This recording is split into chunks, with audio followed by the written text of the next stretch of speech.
Hello all, my name is Kyle, aka the Kyng-Pin, parentheses, of Spades. And before we start off this video, I just want to give a quick little announcement. As you know, I've done a lot of stuff revolving around my new show, King's Chaos, in the past 2 weeks. Yikes, that's a lot of them. And there's more. Hey, save you for later.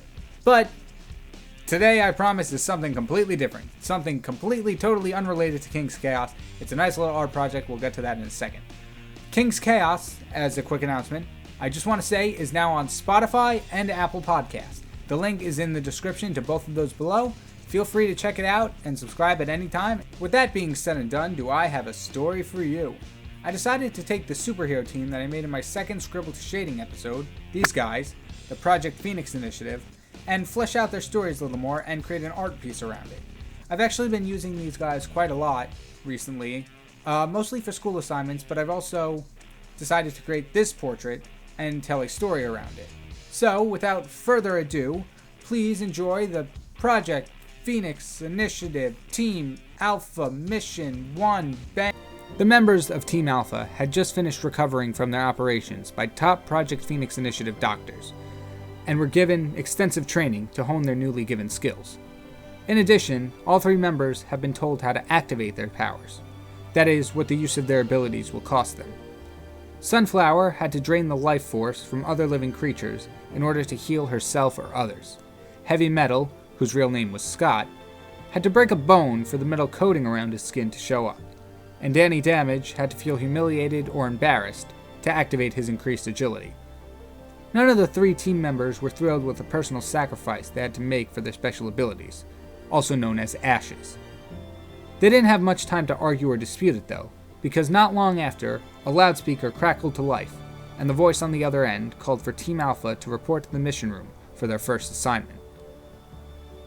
The speaker on the other end also informed them that they would be excused from their classes due to the emergency, although the whole school front was just a disguise for the actual special ability test the government was running to create teams of young heroes. Once in the mission room, the 3 teens were greeted by the head of the whole organization, Major Dice A. Pointman, who told them about the situation. A bank downtown was being robbed by a group of people known as the Chain Gang, led by a former Phoenix Initiative subject named Rex Diablo. Since all the members of Team Alpha were still training with their new powers, Major Pointman thought a menial bank task would be perfect field training for the group. After the briefing, Sunflower, Heavy Metal, and Danny Damage all got into the van as they traveled to the source of the illegal activity. During the ride, the team got to know each other. Coming from different backgrounds and cities, no one knew what the other 2 were like. They mainly discussed how they ended up in the Project Phoenix Initiative, Danny striking a deal with the organization heads in exchange for a clean record, Heavy Metal running away from home, and Sunflower being taken there after her house burned down. For whatever reason, Danny thought it would be good to crack a joke. "Wow, your folks must have been so mad with you. How long they ground you for?" Sunflower tried to shy away from the conversation, but her face said it all. "Oh, I see, you ain't got no folks. So nobody missed you when the suits came and took you." Sunflower looked like she wanted to fade away and escape the conversation. Her parents' fate was something she wished to forget. She didn't mean to kill them. She was just blinded by rage, and when she came to, she was alone outside staring at her burning house. Scott noticed Sunflower's discomfort, which reminded him of how his own sister would shy away in fear from their father. Although he usually spoke in a quiet voice, he wasn't going to passively stand by. "Hey, back off, will ya? Can't you see this is a sensitive subject for her? Now shut up before I take those rubber sticks of yours and cram them down your throat." Sunflower couldn't help but crack a smile at that last remark, and Danny, in his shocked state, noticed. He was flabbergasted. Never before had anyone spoken back to him, much less told him off. Before he can get his bearings and regain his top-of-the-world attitude, the van abruptly stopped and the 3 were told they arrived. Silently, the group exited the van and walked up the bank steps, with Danny in front, and the 2 trailing behind. As they opened the door, 2 goons snuck behind Sunflower and Heavy Metal, and took them out before they can do anything. The 3rd tried to take down Danny, but thanks to the previous argument in the van, Danny's heightened agility was active, allowing him to evade the attack and knock out the goon. Danny then took out the other 2 henchmen with ease, but he didn't notice Rex Diablo coming out of the vault. Rex grabbed his chain whip from around his neck and lassos Danny's leg, throwing him against the wall before slamming him on the ground. Danny, a little winded, stood up and tightened his grip on his pugil sticks. Rex and Danny stood virtually still, staring at each other, each one trying to anticipate the other's next move. Then, Danny slowly raised his pugil sticks and pointed it at Rex, like Babe Ruth calling his shot.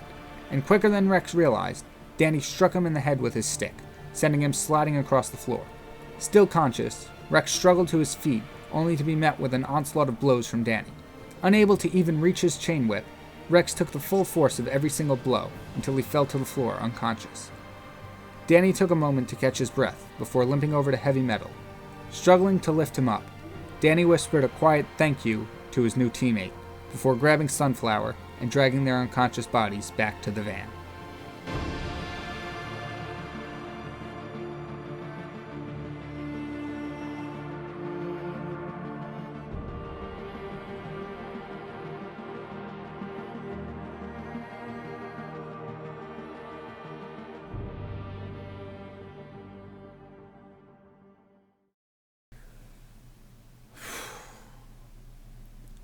And there we have it. That is our final product of the bank heist scene. I still really don't have a name for this piece as a whole, but I'll just call it TPPIBS, the Project Phoenix Initiative bank scene. That could probably have a better name. Oh well, I'll think of something later. But I'm kind of like how it turned out. I think it's a very closed environment. Like the setting seems very closed off just because of how close the wall is to the other two characters. And I'm not too sure how I feel about the gradient and the skyline in the background. That was really an afterthought, just so we didn't have pure white windows. But it's not really the focus of the piece, so I didn't spend too much time on it. But I still think I could have put a little more, like more detail or something into it. It's just not as great as I wanted, but I don't think it's something I should lose sleep over. Other than that, I'm kind of proud of it. I like how the colors turned out. The texturing was something I was a little worried about, but I think the bricks especially came out really nice. The wooden floor isn't too bad, and the marble looks really good as well. But I hope you all liked it as well. And if you did like the artwork, or like the story, or like the video as a whole, feel free to drop a like showing me you did. Subscribe down below, and check out my socials where I'll be posting art and other pictures. And like I said in the beginning of the video, check out King's Chaos now on YouTube, Spotify, Apple Podcast, and Anchor as well. I'll put that link as well. So there will be technically 4 links for King's Chaos. So pick your poison. You got quite an option. But that's all I have for you today. Thank you all so much for watching, and I will see you next time. Goodbye.